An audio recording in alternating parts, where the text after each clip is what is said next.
દેશ વિદેશમાં વસતા મારા સર્વે વાલા દર્શકોને મનહરભાઈના જય ભગવાન.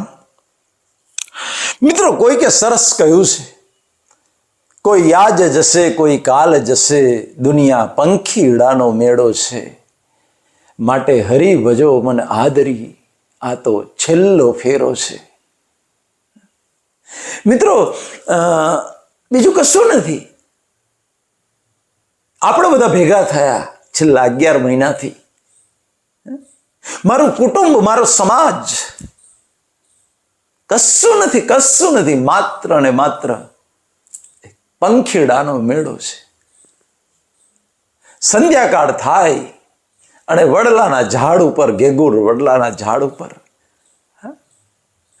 દેશ પરદેશથી, દૂર દૂરથી બધા પંખીઓ ભેગા થાય ગેગુર વડલા ઉપર. આખી રાત એ પંખીઓ બધા જ એક જ વડલાના ઝાડ ઉપર આરામ કરે. કોઈ વાતો કરે, કોઈ ઊંઘી જાય, કોઈ જાગરણ કરે. અને મળસ્કું થતા સહેજ અજવાળું થાય ત્યાં તો પોતપોતાની મરજીથી એક પંખી ઉડે, બીજું ઉડે, ત્રીજું ઉડે, ચોથું ઉડે. એમ વારાફરતી એ વડલાને છોડીને પંખીઓ ચારો ચરવા માટે એ બીજે ક્યાંક જતા રહે. અને દિવસ ઊંઘતા આકાશમાં સૂરજ દેખાય, સૂર્યનું પહેલું કિરણ વડલા ઉપર પડે ત્યાં તો બધા જ પંખીઓ પોતાનો માળો છોડી અને કાયમ માટે મિત્રો નીકળી પડે છે.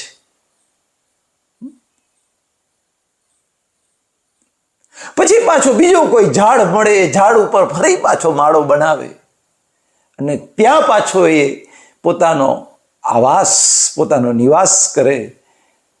ત્યાં થોડા દિવસ રહે, એ છોડી ત્રીજા માળામાં જાય. બીજું કશું નથી મિત્રો. એક માળામાં આપણે બધા ભેગા થયા છીએ. સમય આવશે, આયુષ્ય કર્મ પૂરું થશે એટલે આપણા મેળામાં, આ ટોળામાં, આ માળામાં જે પંખીઓ આપણે ભેગા થયા છીએ એ વારાફરતી ઉડી જવાના છીએ એક દિવસે. આ વડલાને છોડીને, આ માળાને છોડીને આપણે બધાએ સૂર્યોદય થતા તો નીકળી જવું પડશે. જેમ આંખ ખુલે, એ વડલાના પંખીઓની આંખ ખુલે ને ઉડી જાય, આપણી આંખ બંધ થાય અને આપણે ઉડી જઈશું. એટલો ફરક છે મિત્રો. ગભરાવાની કોઈ જરૂર નથી, ડરવાની કોઈ જરૂર નથી. કારણ કે હું જ્ઞાન પ્રકાશ સ્વરૂપ અકર્તા અવિનાશી એવો આત્મા છું. આખા બ્રહ્માંડમાં 14 લોકમાં કોઈની તાકાત નથી કે મને મારી શકે, મારો નાશ કરી શકે.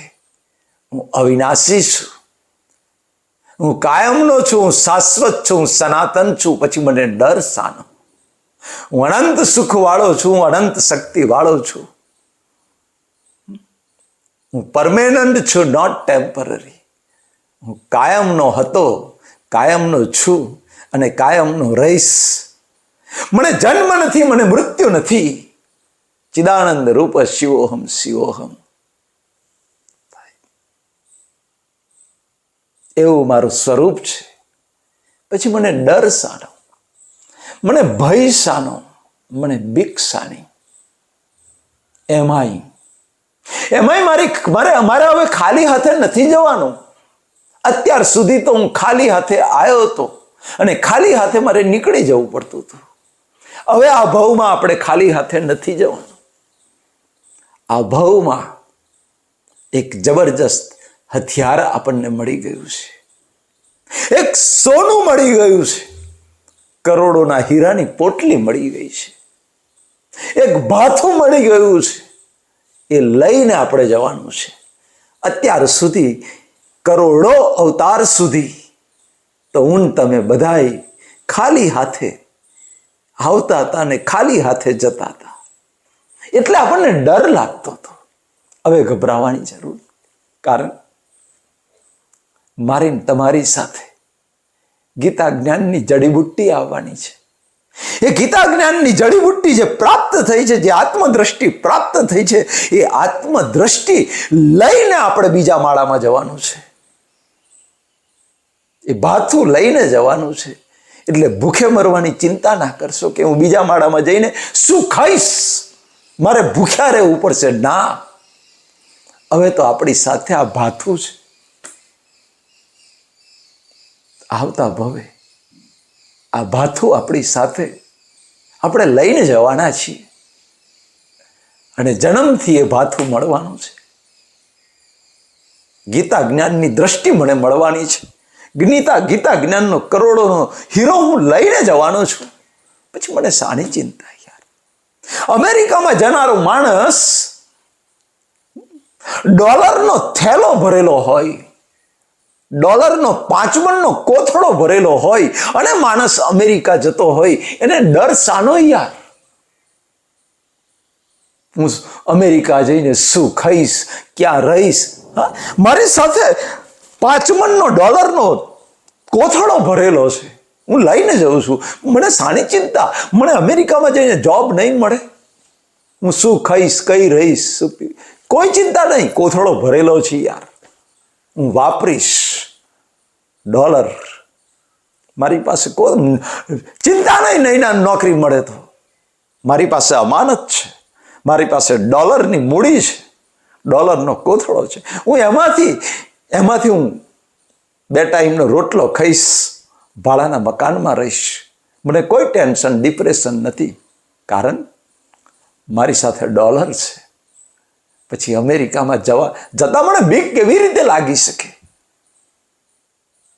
2, 4, 6 મહિને નોકરી મળશે તોય વાંધો નથી, કારણ કે એટલા ડોલર તો છે મારી પાસે. ડોલર હોય ને અમેરિકામાં જતા બીક ના લાગતી હોય, ચિંતા ના થતી હોય, આવડું મોટું ગીતા જ્ઞાનની દ્રષ્ટિ મને મળી ગઈ હોય, એ ગીતા જ્ઞાનની દ્રષ્ટિ મારી સાથે આવતા ભવે કેરી ફોરવર્ડ થવાની હોય, મારી સાથે આવવાની હોય, તો આવતા ભવે મારું શું થશે? હું કઈ જઈશ? મને કઈ જન્મ મળશે? મૃત્યુ પછી મારું શું થશે? મારી શું ગતિ થશે? કાઢી નાખો એ ચિંતા, કાઢી નાખો સાહેબ. એ ચિંતા ના નીકળે ને તો 11 મહિનાથી આ મનહરભાઈનું જે મોઢું દુખ્યું છે ને, એ પાણીમાં જાય સાહેબ, પાણીમાં જાય. કાઢી નાખો એ ચિંતા. મારું શું થશે? કશું જ નથી થવાનું. આ જ્ઞાન દ્રષ્ટિ પ્રાપ્ત થઈ. આવતા ભવે આ ભાથું આપણી સાથે હશે અને એ જ ભાથું, ગીતા જ્ઞાનનું ભાથું આવતા ભવે મને તમને નહીં પડવા દે, નહીં પડવા દે સાહેબ. આ આત્મદ્રષ્ટિમાં તાકાત છે, આ ગીતા જ્ઞાન દ્રષ્ટિમાં તાકાત છે સાહેબ, કે આવતા ભવે નહીં પડવા દે, ક્યારેય નહીં પડવા દે. આવતા ભવે આના સહારે, ગીતા જ્ઞાન દ્રષ્ટિના સહારે આપણે આ નાવડાથી ભવસાગર તરી જઈશું.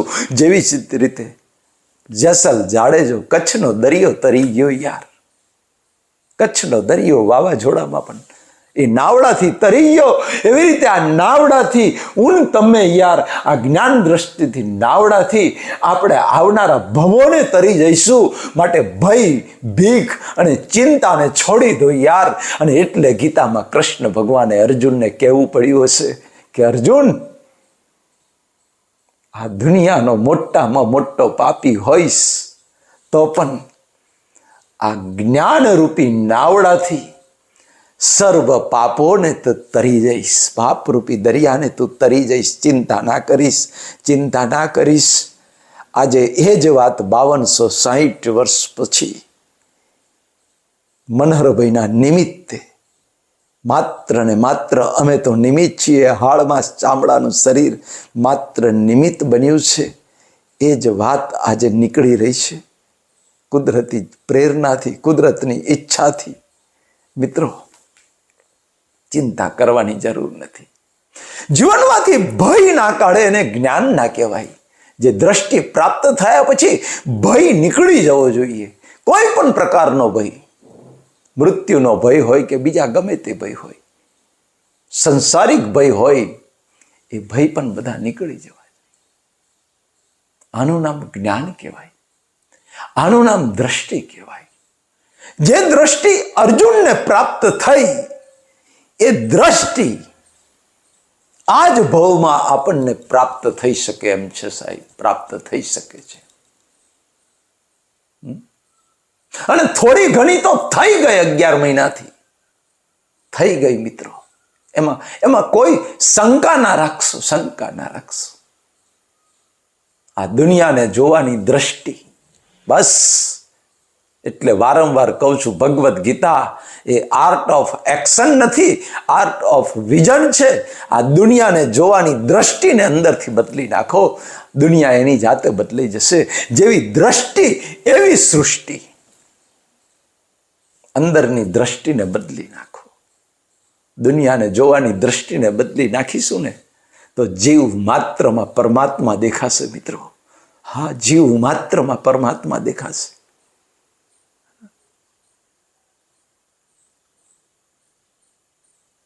મેં કાળા ચશ્મા પહેર્યા છે એટલે દુનિયા મને કાળી દેખાય છે. મેં લાલ ચશ્મા પહેર્યા છે એટલે દુનિયા મને આખી લાલ દેખાય છે. પીળા ચશ્મા પહેર્યા છે, દુનિયા પીળી દેખાય છે. કુદરત કહે છે કે આ દુનિયા કાળી નથી, લાલ નથી, પીળી નથી. તારી આંખો પર જે ચશ્મા પહેર્યા છે એ ચશ્મામાં દોષ છે. ચશ્માને ઉતારીને એક વખત દુનિયાને જો તો દુનિયા જેવી છે એવી તને દેખાશે.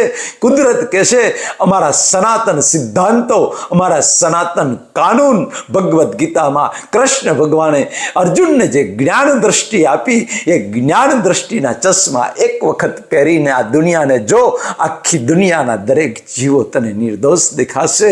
આખી દુનિયાના દરેક જીવોની અંદર તને પરમાત્મા દેખાશે. યાર, આ દ્રષ્ટિને કેળવો, કેળવો, કેળવો.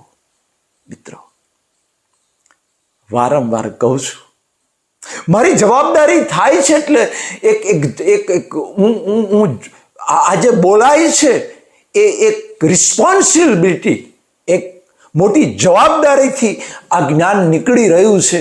એમને એમ નથી નીકળી રહ્યું.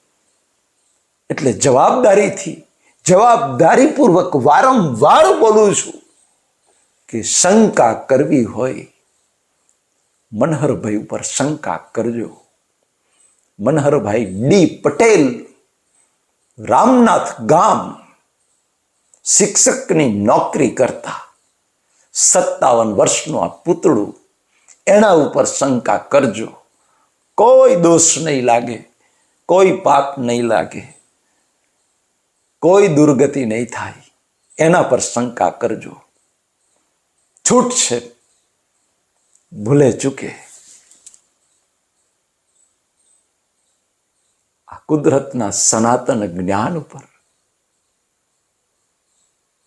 શાશ્વત અને સનાતન જ્ઞાન, જે જ્ઞાન અષ્ટાવક્રએ જનકને આપ્યું, જે જ્ઞાન કૃષ્ણ ભગવાને અર્જુનને આપ્યું, એ જ્ઞાન ઉપર, કુદરતના જ્ઞાન ઉપર ક્યારેય શંકા ના કરશો, ક્યારેય શંકા ના કરશો.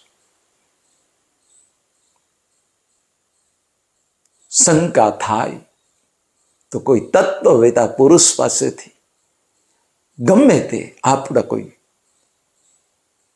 ગુરુ હોય, આપણે જેને આદર્શ માનતા હોય, કોઈ પણ માણસ, એ સાધુ હોય, સંત હોય, ફકીર હોય, કોઈ પણ હોય, આપણો ગુરુ હોય, એની પાસે જઈ અને આ શંકાનું સમાધાન કરી લેજો. પણ એ શંકાથી અંદર ને અંદર ગૂંચવાશો નહીં મિત્રો, અંદર ને અંદર. બાકી એ પેટમાં દુખશે યાર. એને વોમિટિંગ કરી દો. એસિડિટી થઈ હોય તો એ પિત્તને કાઢી નાખે તો માણસને સારું લાગે, રિલેક્સ થઈ જાય. એવી રીતે આ જ્ઞાન ઉપર કોઈ પણ શંકા ઊભી થાય ને તો કોઈ પણ સાધુ, સંત, તત્વવેતા પુરુષ, ગુરુ, આપણો જે આદર્શ હોય, જેને આપણે જીવનનો આદર્શ માન્યો હોય, એની પાસે જઈ સાષ્ટાંગ દંડવત પ્રણામ કરી અને એ શંકાનું સમાધાન કરી લેજો મિત્રો. હા, એ આપણે જેને આદર્શ માનીએ છીએ અને એ કહેશો તો મિત્રો 100% આપણી શંકાનું સમાધાન કરશે. તત્વપિતા પુરુષો ઘણા પડ્યા છે,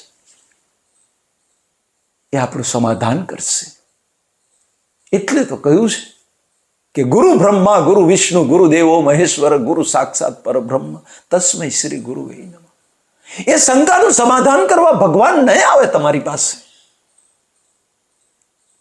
ગુરુ બ્રહ્મા ગુરુ વિષ્ણુ ગુરુ દેવો મહેશ્વર, એ આપણા ગુરુ જે છે એ ગુરુની પાસે જઈશું ને તો આ શંકાનું સમાધાન થઈ જશે. મિત્રો ખાસ આટલું યાદ રાખજો. મિત્રો એક બેને પ્રશ્ન કર્યો, બહુ સરસ પ્રશ્ન છે. મુમુક્ષુ સાહેબ, સંત કોને કહેવાય? સંત શબ્દ સમજી લેજો. સંત, સાધુ અને જ્ઞાનીની ડેફિનેશન આપું છું, બરાબર સમજી લેજો. સંત એને કહેવાય કે જે સંતનું જીવન, આ હાડ માંસ ચામડાનું શરીર, એ બીજાના માટે જન્મથી મોત સુધી, બીજાના સુખ માટે, પરોપકાર માટે, પરમાર્થ માટે ઘસી નાખે, હાડકાનું ખાતર અને લોહીનું પાણી કરી નાખે. પોતાના શરીરની ચિંતા ના કરે, પોતાનું શું થશે એની સપનામાં ચિંતા ના કરે. કોરોના થયો હોય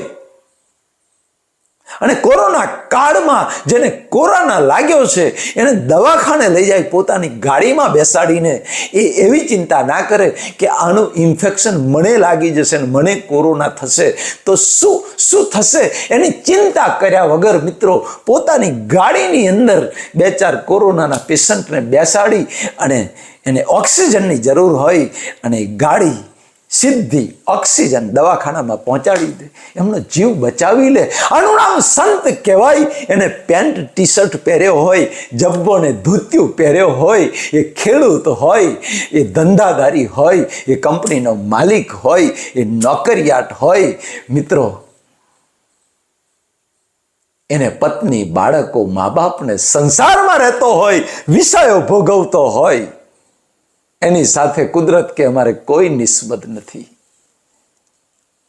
પણ બીજાના સુખ માટે પોતે દુઃખ લેવા માટે તૈયાર થયો. એ 4 જણના જીવ બચી જાય.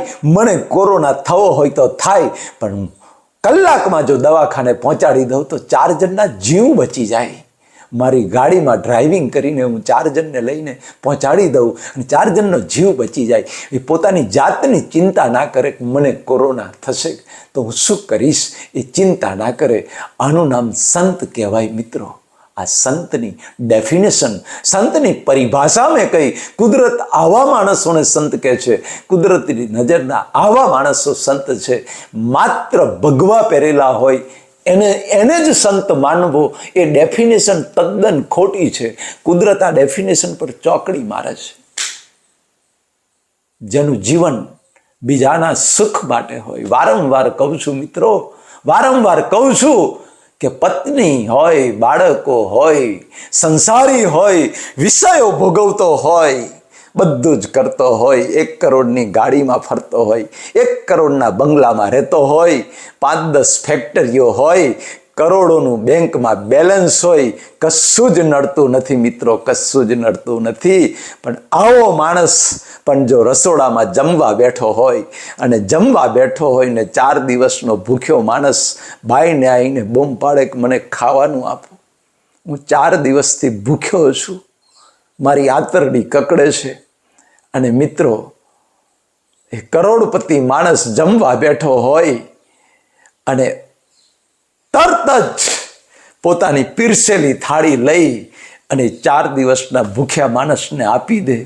ભલે એને 10,000નો સૂટ પહેર્યો હોય, છતાંય કુદરત કે અમારી નજરમાં એ સંત છે, સંત છે.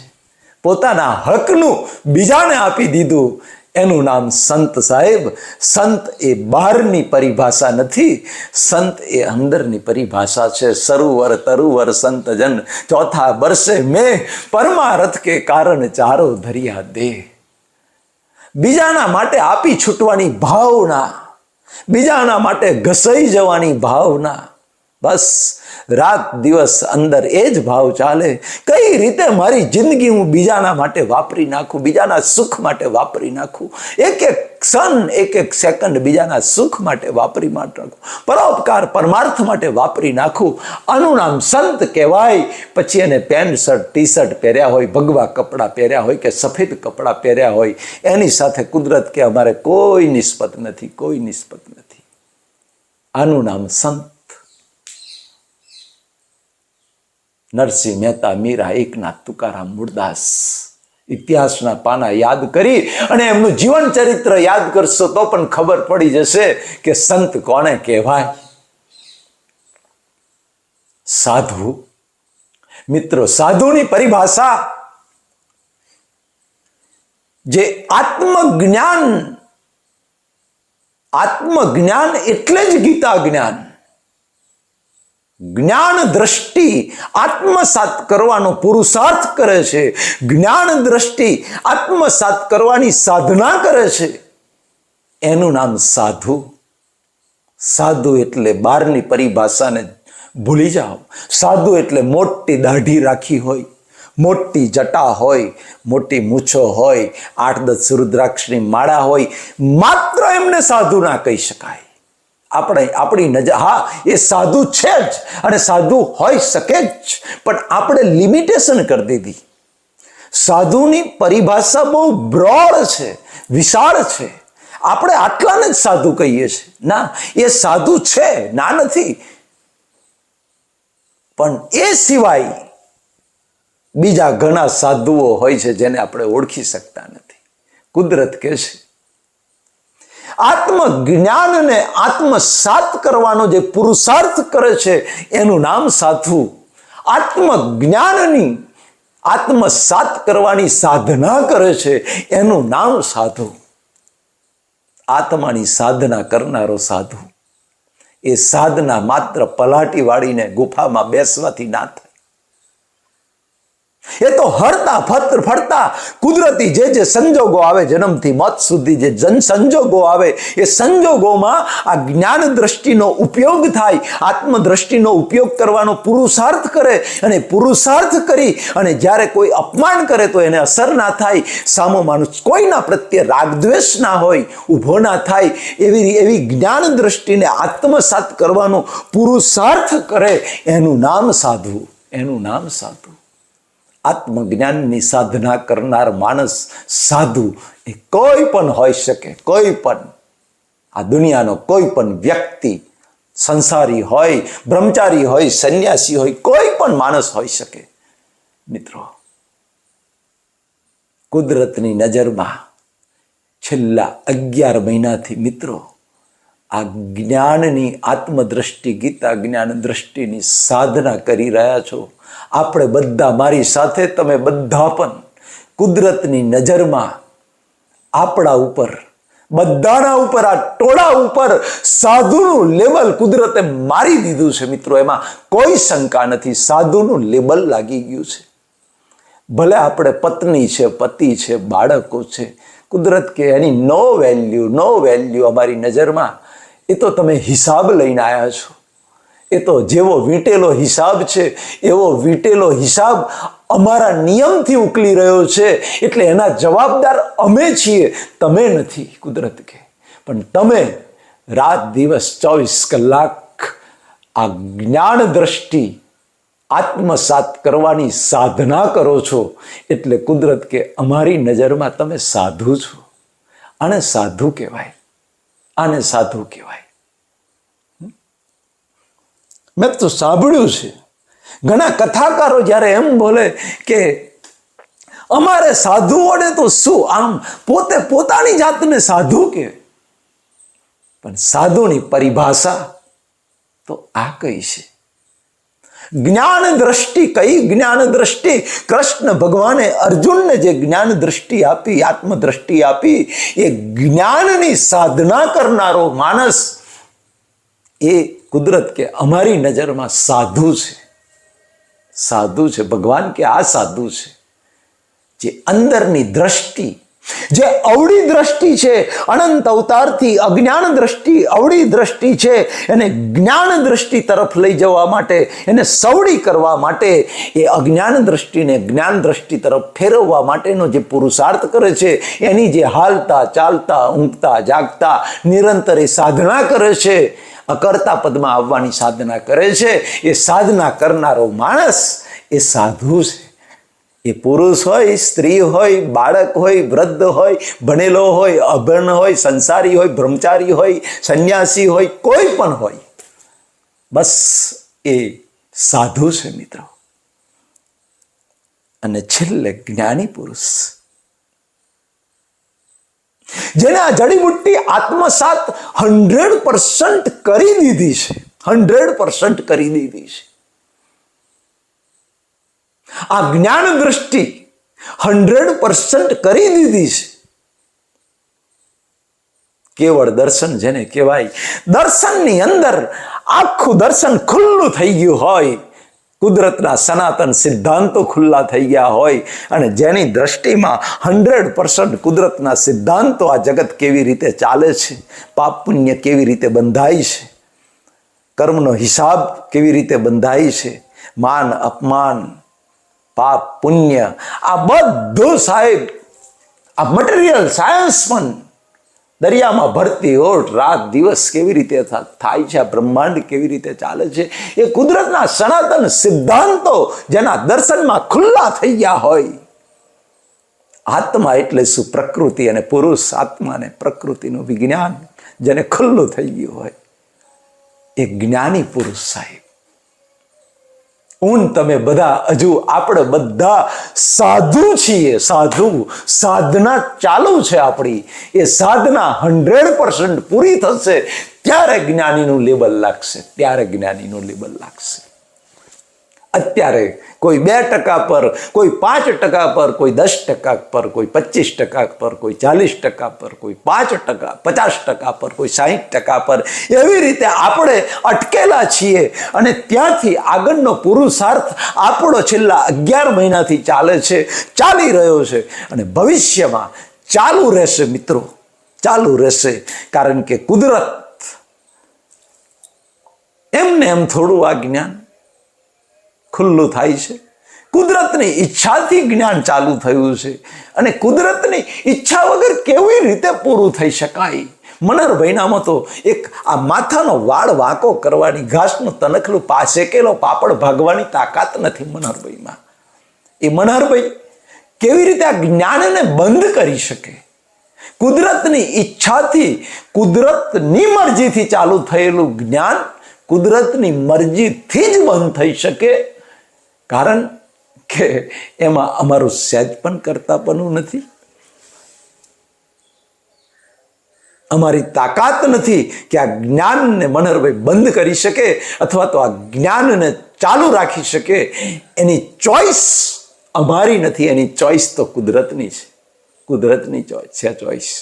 એટલે 1 મહિનાના આશયથી ચાલુ થયેલું જ્ઞાન, 1 મહિનામાં પૂરું કરવાના આશયથી ચાલુ થયેલું જ્ઞાન 11 મહિના થયા તોય ચાલુ છે, તોય ચાલુ છે. એ જ બતાવે છે કે એમાં આપણી ચોઈસ નથી. ખાલી આપણે માની બેસીએ છીએ કે હું કરું છું, બસ હું કરું છું. એ અહંકાર તો અમને સપનામાં પણ ઊભો નથી થતો કે આ જ્ઞાન અમે કહીએ છીએ અથવા મનહરભાઈ કહે છે. એવી બિલીફ, એવી માન્યતા, એવો ભાવ તો અમને સપનામાંય ઊભો નથી થયો અત્યાર સુધી, અને સપનામાંય નહીં થાય સાહેબ, એવો અમને પૂરો વિશ્વાસ છે મિત્રો. આપણે સાધુના રસ્તા પર ઊભા છીએ, અને અંતિમ લક્ષ્ય આપણે જ્ઞાની સુધી પહોંચવાનું છે. એ આપણું ડેસ્ટિનેશન છે જ્ઞાનીનું. એક દિવસ પહોંચીશું, આ ભવમાં નહીં તો આવતા ભવે, એના પછીના ભવમાં પણ પહોંચીશું યાર. આપણી જે ગાડી છે એક્ઝેક્ટ બોમ્બેના પાટા પર ચાલી રહી છે, અને બોમ્બેના પાટા પર ચાલી રહેલી ગાડી બોમ્બે આવે જ, એમાં કોઈ શંકા નથી, કોઈ શંકા નથી. કારણ કે બોમ્બેના સ્ટેશનના પાટા પર ચાલી રહી છે. આપણું ડેસ્ટિનેશન બોમ્બે છે, તો બોમ્બે આવશે જ, વહેલું મોડું, આ વગર છૂટકો નથી. આ સિદ્ધાંત છે યાર, આ કાનૂન છે. મિત્રો 13મો અધ્યાય શરૂ કરવાનો વિચાર હતો, પણ જુઓ, એટલે હું કહું છું ચોઈસ નથી આપણી ચોઈસ ચાલતી જ નથી. મેં કાલે જ કહ્યું હતું કે આવતીકાલે 13મો અધ્યાય શરૂ કરીશું. અહીંયા બેઠો ત્યાં સુધી 13મો અધ્યાય ક્ષેત્રજ્ઞ યોગ પહેલા શ્લોકમાં જે વાત કરી છે, ભગવાન મારે આ જાણવું છે, એ વાત કરીશું. પણ આપણી ચોઈસ નથી ચાલતી. આમાં 13મો અધ્યાય શરૂ કરવો હતો, 13મા અધ્યાયનો એક શબ્દ ના નીકળ્યો અને બસ બીજું જ્ઞાન નીકળી ગયું. એ જ બતાવે છે કે આમાં આ વાણી પર 100% આપણી ચોઈસ નથી. એ કુદરતની ચોઈસ છે, કુદરતની ચોઈસ છે. એ વાણી પ્રી રેકોર્ડિંગ છે. અને એટલે આપણે જે વિચારીએ છીએ, જે બોલવું છે, એ આપણે નથી બોલી શકતા. કંઈક બીજું બોલાઈ જાય છે, મારું ધારેલું નથી બોલાતું અને બીજું નીકળી જાય છે. એ જ બતાવે કે બીજી કોઈ શક્તિ, બીજી કોઈ એનર્જી, જેને લોકો કુદરત કહે છે, ભગવાન કહે છે, એના કંટ્રોલમાં છે. 100% એના કંટ્રોલમાં છે. આપણે અજ્ઞાનથી લોકો માની બેસે છે કે હું કરું છું. બસ કરતાપણાનો અહંકાર કાઢી નાખો. જન્મથી મોત સુધી ક્ષણે જે સંજોગો આવે એને કુદરતી સંજોગો તરીકે સ્વીકારી લો. બેડો પાર થઈ જશે યાર. આ દ્રષ્ટિને પ્રાપ્ત કરી લો મિત્રો. આવતીકાલે સાંજે 7 વાગે મળીશું. પરમપિતા પરમાત્મા બધા જ મારા દર્શકોને આ જ્ઞાન દ્રષ્ટિ આત્મસાત કરવાની અનંત શક્તિ આપે એવી મારી હૃદયથી પ્રાર્થના છે. અને મારા પણ ટોપલો ભરીને આશીર્વાદ છે કે મારા બધા જ દર્શકોને આ જ્ઞાન દ્રષ્ટિ આત્મસાત વહેલામાં વહેલી થઈ જાય એવી મારી અંતરથી પરમાત્માને વિનંતી છે. મનહરભાઈના જય ભગવાન, જય શ્રી કૃષ્ણ, જય ભારત, જય હિન્દ, જય ગુજરાત.